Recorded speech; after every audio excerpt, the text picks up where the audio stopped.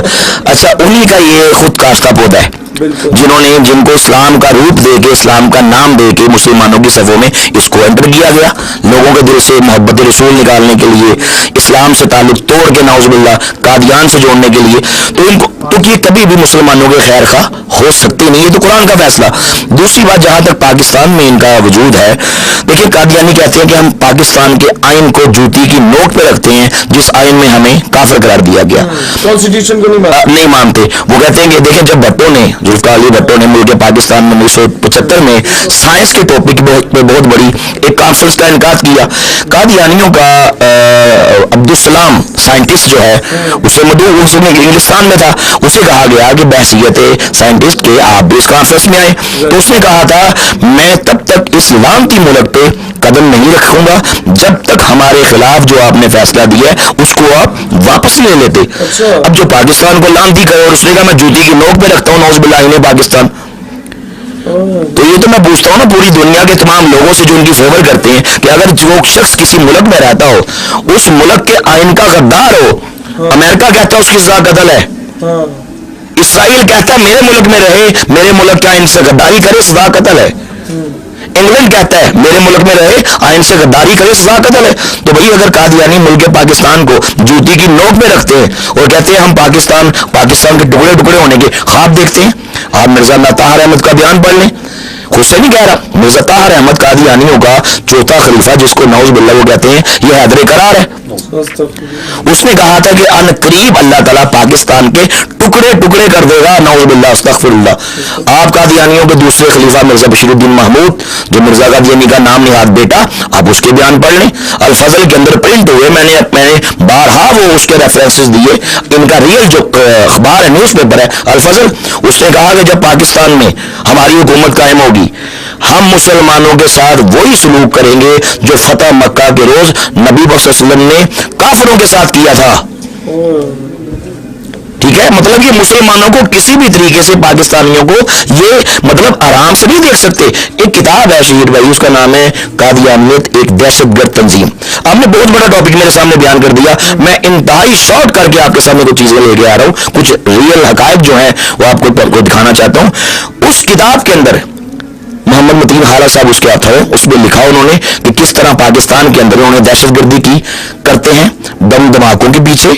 2 نمبری کے پیچھے، کس طرح قتل و غارت کے پیچھے قادیانیوں کا ہاتھ ہوتا ہے، فرقہ واریت کو پروموٹ کرنے کے پیچھے ان کا ہاتھ ہوتا ہے. یہ کسی بھی صورت کبھی بھی یہ پاکستان کے خیر خواہ نہ کبھی ہوئے اور نہ کبھی ہوں گے. ویسے بھی جن کا اکھنڈ بھارت جن کا عقیدہ ہو، قبر پہ لکھا ہوتا ہے، یہ بات درست ہے کہ قادیان میں منتقل کر دیا جائے، وصیت کر جاتے ہیں؟ جی وہ میں نے اس پہ جب آپ کو یاد ہوگا ایک بار ہمارے پہلے بھی انٹرویو ہوا، ٹھیک ہے، وہ میں نے وہاں پہ یہ بات کی، قادیانیوں کی چیخیں نکلی کہ جناب یہ آپ نے کیا کہہ دیا. میں نے قادیانیوں کے اخبار الفضل کا ریفرنس دے کے وہ باقاعدہ سوشل میڈیا پہ وہ پوسٹ کو سینڈ کیا، اس ود میں نے وہ پکچر بھی دی، میں نے وہ بورڈ کی پکچر بھی دی جس کے اوپر قبر کے کتبے کے اوپر لکھا ہوا تھا کہ جب پاکستان ٹوٹے گا اکھنڈ بھارت بنے گا ہم اپنے مردوں کو یہاں سے نکال کے قادیان لے جائیں گے. یہ ان کا بھائی مذہبی عقیدہ ہے. یا کیا یہ ریالٹی نہیں ہے کہ جب پاکستان بنا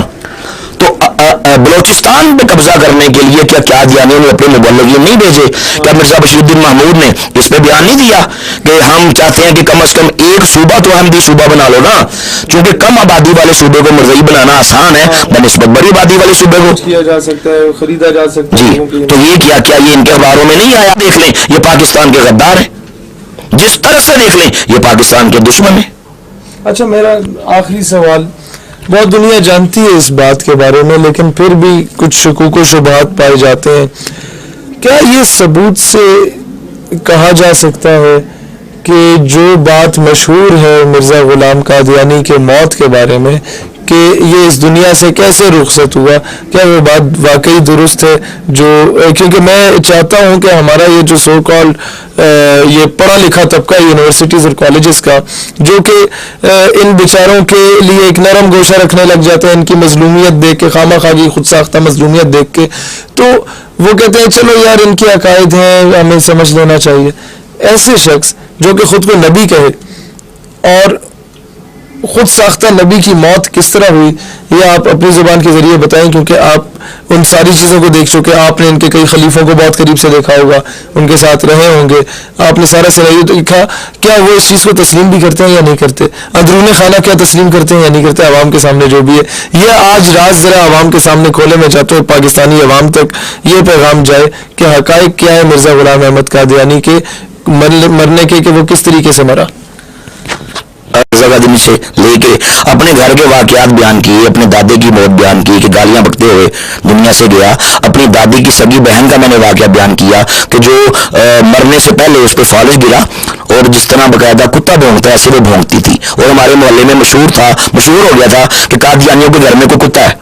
حالانکہ وہ کتا نہیں, وہ تو قادیانی کی مبلغہ تھی. میں نے اپنے چچے کا ابرناک انجام لکھا, میں نے مرزا قادیانی کے انجام کے بارے میں پورا ایک پروگرام کیا, وہ یوٹیوب پہ آپ سرچ کریں آپ کو مل جائے گا. میں نے بتایا اور ود ریفرنس بتایا, مرزا نے کہا تھا اگر میں ایزے کی موت مروں تو میں سب جھوٹوں میں سے جھوٹا ہوں, سب لانتیوں میں سے لانتی ہوں, اور یہ خدا کا مجھ پہ عذاب ہوگا اگر میں ایزے کی موت مروں.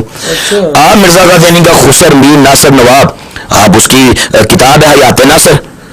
ٹھیک ہے, اس کو پڑھ کے دیکھ لیں. اس میں اس نے صاف لکھا کہ جب میں مرزا قادیانی کا آخری ٹائم تھا میں اس کے پاس گیا, یہ بیمار تھا, چارپائی پہ تھا, اور اس نے بآواز بلند پکار کے کہا تھا کہ میر صاحب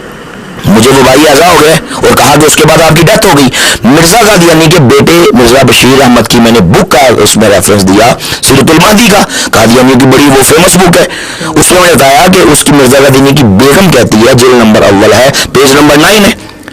مرزا قادیانی کی بیگم کہتی ہے اپنے بیٹے سے کہہ رہی ہے کہ جب تمہارے باپ کا آخری ٹائم آیا میں پاس تھی تو ان کو پیچس لگ گئے, واش روم جاتے تھے, پھر آتے تھے, جاتے تھے, آتے تھے, تو ویکنس ہو گئی. طبقے کے لیے میں بتانا چاہتا ہوں کہ اسے لوز موشنز کہا جاتا ہے, کہ لوز موشن لگ گئے آپ کے سو کالڈ اس جھوٹے نبی مرزا قادیانی کو. یہی بات ہے جی, یہی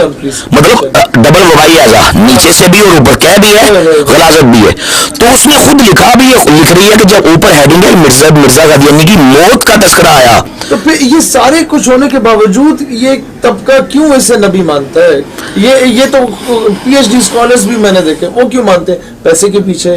جی مفادات وابستہ ہے نا جی. یہ آف شور کمپنیز کے اندر کیا اس کا مرزا مسرور کا نام نہیں آیا؟ آپ حیران ہوں گے بھائی, یہ تو اربوں خربوں کی گیم ہے. وہ تو قادیانیوں کو پتا ہے کہ اگر ہم یہاں ان کو پتا ہے, ان کے رائل طبقے کو, رائل ان کے باپ کو پتا ہے کہ یہ بدترین کفر ہے. اور مرزا قادیانی کی جب یہ مرا ہے اپنی غلاظت میں گر کے مرا, اور اس کے منہ سے بھی غلاظت نکل رہی تھی, دونوں راستوں سے اس کے غلاظت جاری تھی. یقین جانے بدترین موت مرا, اور اس کے وجود کو باقاعدہ مرزائیوں نے جھاڑوؤں سے دھویا, اور مرنے کے بعد بھی اس کے دونوں راستوں سے غلاظت جاری تھی. اب یہ اگر اس چیز کو وائرل کر دیں, مطلب کسی نہ کسی طریقے سے وہ بات تو باہر آ جاتی ہے, اللہ سچ نکلوا لیتا ہے, جس طرح میں نے بتایا سورۃ المہدی میں نکل گیا. لیکن اس میں یہاں تک ہے جی آپ کو پیچس لگ گئے, بار بار جاتے تھے, ویکنیس ہو گئی, اما جان نے وہیں پہ ارینج کر دیا. اب ٹیمپریری واش روم تو بن گیا نا بھائی, وہاں لکھا کہ وہیں پہ انٹری رکھی, ارینجمنٹ کر دیا, تو مرزا صاحب وہیں پہ بیٹھتے تھے, پھر اٹھتے تھے. اب نیچے لگ گیا غلاظت کا ڈھیر, اوپر سے ہے قہ, نیچے سے غلاظت, تو لکھا کہ اٹھنے لگے, ویکنیس تھی تو چارپائی کے پیچھے گر گئے. ٹھیک ہے, اب دیکھیں نا, مرا تو غلاظت کے اندر ہی ہے نا, مطلب نیچے بھی غلاظت ہے, دائیں بھی غلاظت, چاروں طرف غلاظت خاطر رکھتے ہوئے جی, بس وہ مطلب اس حد تک. لیکن ہماری یہ تحقیق ہے یہ غلاظت کے اوپر گرائی, اور اس کے منہ سے بھی غلاظت جاری تھی. اللہ تعالیٰ اس فتنہ قادیانیت سے اس قوم کو بچائے, اور اللہ تعالیٰ ان جیسے ہمارے بھائیوں کو سلامت رکھے جنہوں نے آج بھی اس قوم کو شعور دینے میں کوئی کسر نہیں چھوڑی. اور میں ہمیشہ درخواست کروں گا پاکستان کی پبلک سے بھی کہ خواہ خواہ میں یک طرفہ سٹوری سن کے آپ لوگ کبھی بلیو نہ کیجیے گا. آپ لوگوں نے ہمیشہ سے یہ دیکھا کہ جو میڈیا پہ زبردستی لا کے آپ کو دکھایا گیا, جو انٹرنیشنل لابی آپ کو زبردستی لا کے دکھاتی ہے, آپ بلیو کر لیتے ہیں. خدا را سچ کو جانیے. اور یہ میں باضابطہ طور پہ ہمیشہ بات کروں گا کہ ختم نبوت اور ناموس رسالت صلی اللہ علیہ وسلم کا دفاع کرنا it's not a responsibility of علماء only, it is the responsibility of the entire Muslim Ummah.